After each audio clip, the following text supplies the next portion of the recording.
Meanwhile, Florida Power and Light now calling on other states and neighboring utilities for help ahead of Hurricane Dorian. FPL's command center is now fully activated, but this storm is bringing a number of challenges. WPTV News Channel 5's Ryan Hughes live for us this afternoon at the command center in Riviera Beach with the latest. Ryan?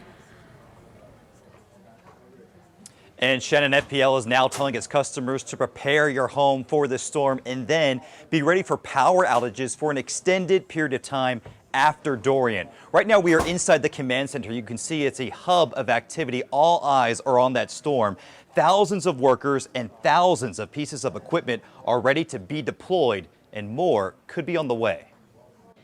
Inside FPL's Storm Command Center in Riviera Beach, it's all hands on deck and all eyes on Hurricane Dorian. That includes things like lining up resources and equipment and all the things that we're going to need to be able to restore power safely and quickly after the storm passes. But the storm's large cone and uncertainty where Dorian will hit makes planning more challenging. One of the things that we like to do is to be able to pre-stage equipment and resources where we think the damage will be the heaviest so that we can restore power faster. FPL has 5,000 workers at the ready and is reaching out to neighboring utilities in other states for additional help.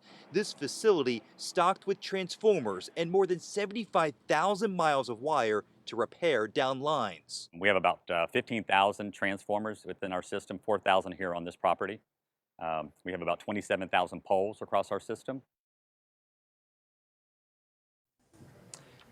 And FPL serves 35 counties across the state. It has a major job ahead of them with this storm, but it says by strengthening the grid and putting some of those power lines underground, it could lead to shorter restoration times.